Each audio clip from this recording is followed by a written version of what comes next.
So champion, wow, thanks. 2 seconds on Greycroft. I'm one of the 3 founders of the firm. We set this VC fund up in 2006, so 11 years ago now. And at the time, we were a digital media-focused fund. Today, we manage $1 billion, and digital media accounts for about 20% of what we do. I have my email up there. If you're launching the next Snapchat or Supercell, feel free to drop me a line. So I'm going to share with you today one of our investment theses. And we normally don't disclose these, so this is somewhat top secret. And I see people are already recording it, which is great. So in terms of background, I'm going to start with a thought experiment. Now, Gutenberg invented the printing press in 1440. And about 500 years later, in the pinnacle of print, call it 1970s, you had 2,000 local newspaper companies in the US. And do you ever wonder why that was the equilibrium state of the newspaper business and not one mega newspaper company? So the newspaper business has this last mile problem, because you have to print something and deliver it within hours to consumers at the end. And that last mile problem creates poor operating leverage. So the natural end state is fragmentation, because it costs incremental money to add one more user to the end of the node. And in fact, all analog media has the exact same problem. My daughter thinks it's funny that I grew up listening to radio on the FM dial, which was broadcast by a local antenna and not Pandora over the internet. And television, you have these cable plants.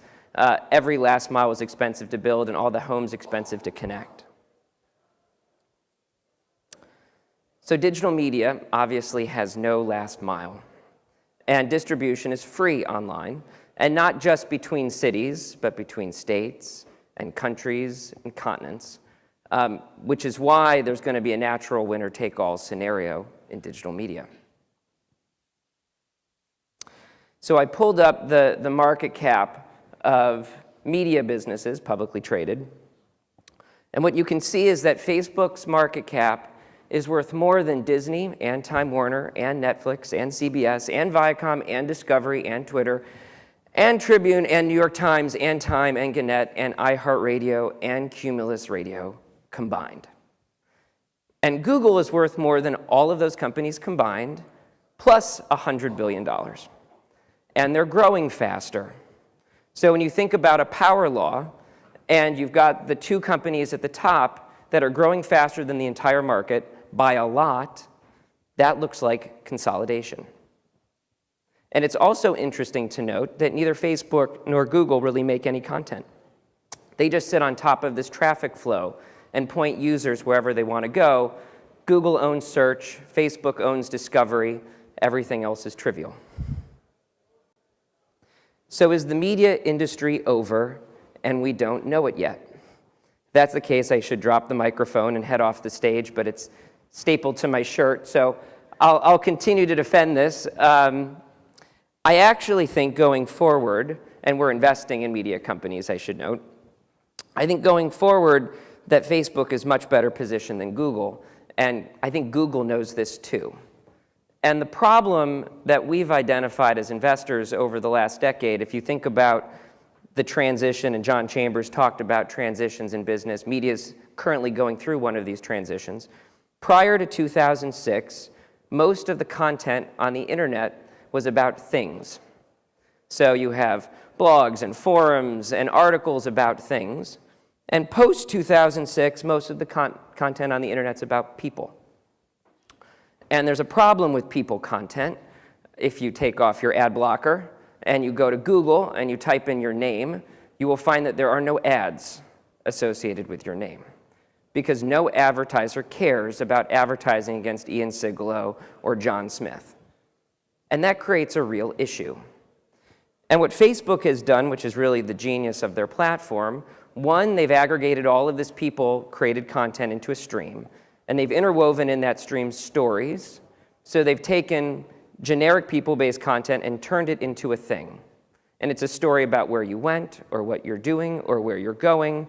and those stories have interest to advertisers. Furthermore, what Facebook has done is they've stripped apart the fundamental value of a media impression. So if you are the New York Times, not to pick on a legacy newspaper company, but if you're the New York Times, advertisers bought your media because it came with an audience. And you have a high-quality audience, and you have a high-quality brand, and that yielded high CPMs. And what Facebook has done is they've basically ripped apart the notion of the audience and the data from the underlying impression, and they're charging now more for the audience than they are for the media.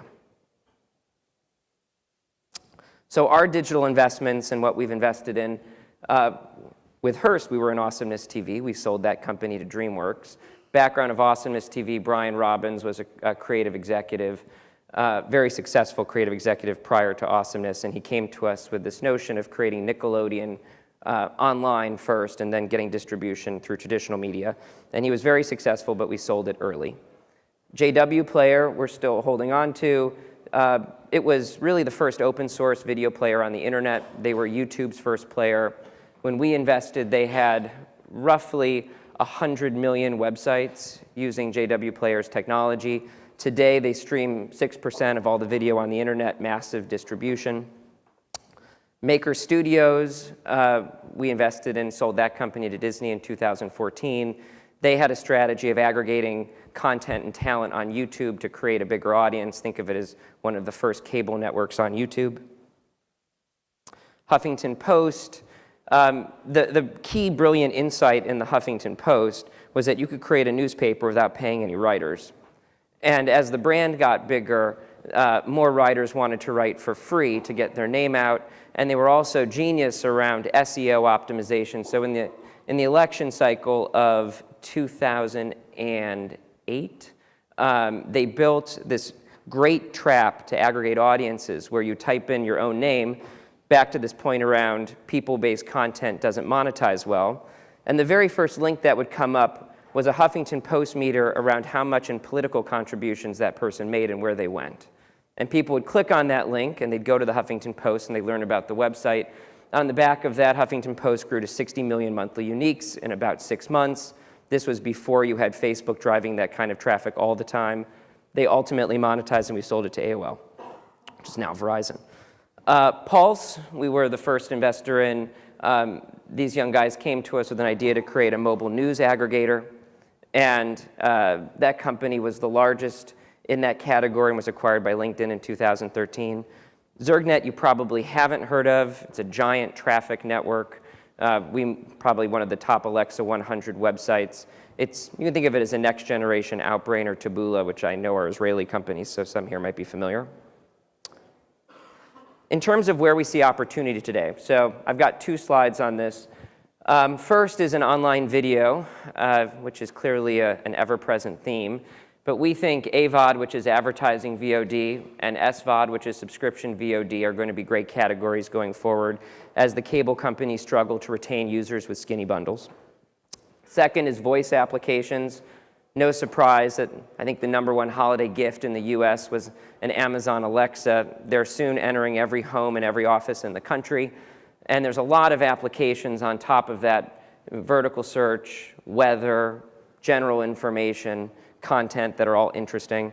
Apple TV and over the top. This, I think, is also self-explanatory, but it's an access point that I think drives a lot of distribution for interesting businesses. And the second bundle of companies that we group into digital media is gaming. So we're a big gaming investor. We actually have a very early stage fund that's just focused on gaming, AR, and VR, a seed activity. So the 3 areas we're focused on: one is augmented reality, so how you use your phones, and increasingly now the Valve, Steam, Oculus, Microsoft devices, et cetera, that are head-mounted displays.